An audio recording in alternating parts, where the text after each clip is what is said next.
Okay, we only have like 4 players appearing this year that were here last year, and here's one of them, Cedric Van Pran, and he's ready for your questions. We'll start here in the second row. Hey, Cedric. Amarius Mims is a guy that thought about leaving. I'm pretty sure he's pretty glad he didn't leave. Where does he fit in on the O-line, and what excites you about his role this year? So just being frank, I think he fits in as a goofball. Like, he's the guy that provides, comic relief whenever things are getting serious and hot, and you may be 100 degrees running and guys are ready to get after it, and you said something funny to kind of calm guys down. He's that kind of guy, but also he's like immensely talented. That dude is one of God's gifts, just physically. So super excited to see what he can do this year. Front row. Yeah, Brooks Austin, Dogs Daily. Cedric, I think dating back even to your senior year of high school, you won the State Leadership Award in the state of Louisiana for football players. Yes, sir. You've always been a leader. What does leadership mean to you? And I guess, what is your leadership style? How do you go about doing it?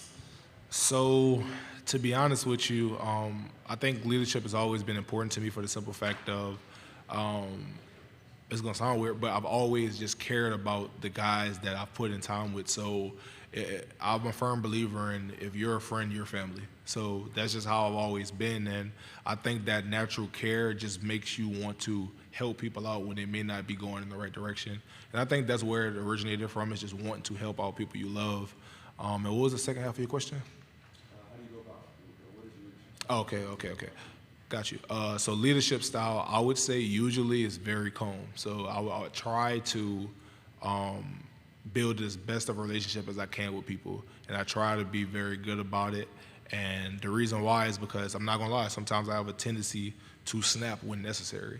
And I think when you build those relationships, guys can take that because they understand, if you're the guy that's going out your way to go eat lunch with a guy, or take a guy here or do this with a guy, when you may raise your voice, they're not going to take it in the way of like, oh, this guy's trying to attack me, he's trying to do something to me. They understand that he's just passionate about what we're doing. So I think that's my leadership style. I try to connect with everybody, and I try to have a understanding of who they are as people.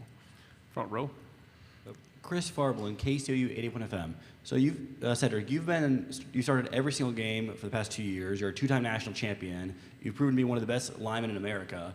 Even though you were eligible for the draft this year, you chose to come back. Just tell me what, I want to know what went into that decision to return to Georgia for your senior year. That's a great question. So I think starting off, just from the selfish side, even though I hate talking about myself, it would have to be that I felt like I could gain more from coming back. But then when you start to think about from an aspect of the University of Georgia, I really felt like I had a great opportunity to help my guys. And I think that's what ultimately drove me back, is that I think that we had a great opportunity to be a good team, and I wanted to be a part of it, and help try to lead the guys to, let the Lord say the same, a good season for us. So I think that was what it was, and ultimately just the connection that I felt with the guys in the locker room. Third row, and then pass your microphone up to the gentleman ahead of you. Go ahead. Yeah, they talk about your leadership ability, and that obviously was very successful last year. You guys only gave up 9 sacks. As a unit, you guys were phenomenal. This year, obviously, you have new starters, a lot of turnover on that line. What's it like trying to navigate that this year, and also trying to make sure that as a leader, you are there for those guys and helping them grow in that role?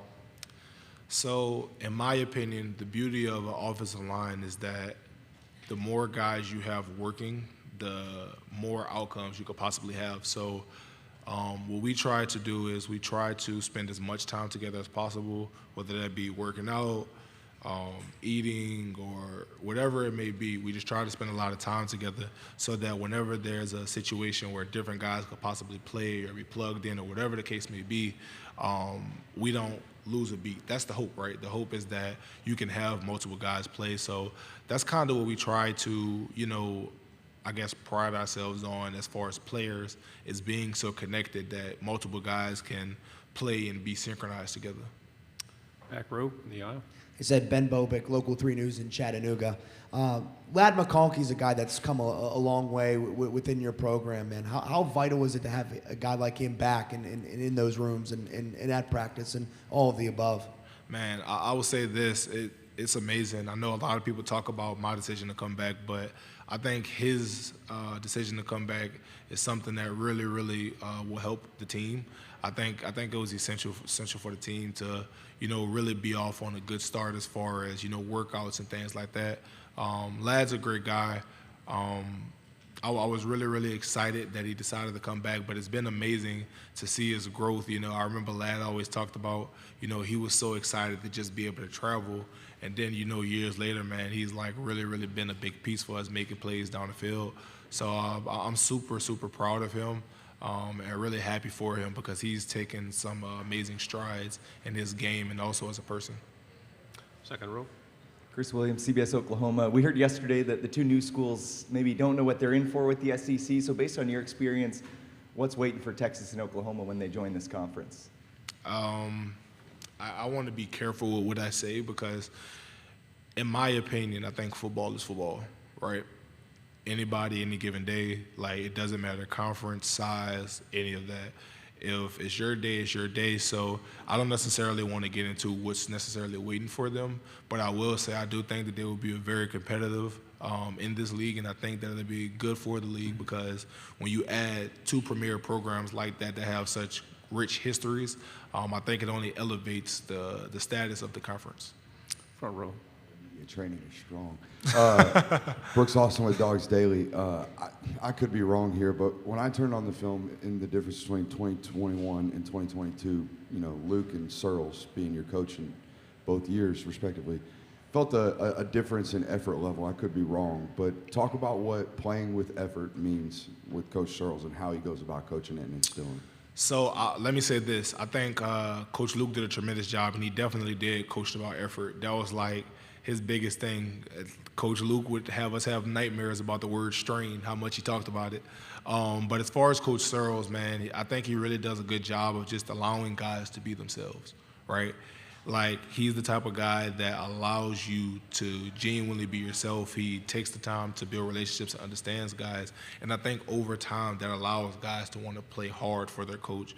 Like, Coach Luke, I think we played hard because we were connected to him and he taught that. But I really feel like, I think on face value what Coach Searles has taught us and, just being connected with him, it makes a guy want to go out there and just genuinely play as hard as they can. So I think that was something as to why we've played hard. Really, to be honest, for both coaches, is just having that connection, to them, whether it be Coach Luke or Coach Searles. Last two questions right here and then the back row. Jeff Spiegel, ABC 3340, Birmingham. Cedric, a while ago I asked Coach Smart about this perception that the program off the field has been lacking in accountability and discipline, and his answer to that was, talk to the players. What would you say about that? Can you repeat that question? I'm sorry. Yeah, there was a perception out there that this program is lacking in accountability and discipline off the field, all of the negative press you guys have gotten. Yes, sir. And I asked Coach Smart about, what he could say to change that perception. And he said, talk to the players. Okay. So I want to ask you what you would say as far as that perception goes and how you change that perception. Well, I think it starts here. Perception, unfortunately, I think, in my opinion, comes from when you make a mistake and you kind of give people a way to judge you, right? So I think starting off is taking responsibility and understanding that we have made some mistakes. Don't shy away from it, understanding and own up to it. But then from that point, taking action, right? So making sure that if a guy is in a bad situation, as a teammate, you're taking care of him. Hey, bro, I got you. I'll make sure you get home. Like, we're good. Like, all of those things, preventative measures, having guys, seniors, juniors, standing up in front of the team and talking about what, being safe and cautious really means to them.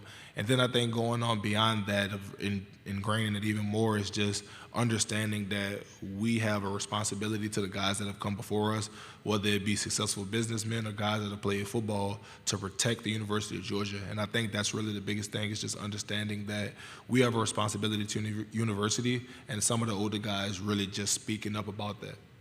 Final question in the back. Hey, Nicole Edgerson with Fox 56 in Lexington, Kentucky. My question for you is, Kentucky played you guys better than anybody last year. Is that a game that you guys have circled on the schedule? Just kind of making sure that doesn't happen again. And if so, also what's your thoughts on this new Kentucky team with a lot of those pieces gone from last year's team? So I will say this. We try not to get into the specifics of each game because, to be honest with you, every game is tough. There are a lot of opponents that give great challenges no matter who it may be, you know, in conference, out of conference. But what I will say is that Kentucky has a great team. They really, really do play hard, especially in the trenches. Those guys are really, really talented. So I will say that, you know, we always look forward to games where we know that we'll have to, like, you know, grind it out and things like that. But to be honest with you, it's like that every week. Every game in and out of conference is a grind for us. So I will say I do think that Kentucky is very, very talented. However, you know, we try to make sure that we're on our best for every game. Cedric, thank you very much. No Appreciate problem. it. God bless y'all. See you next year.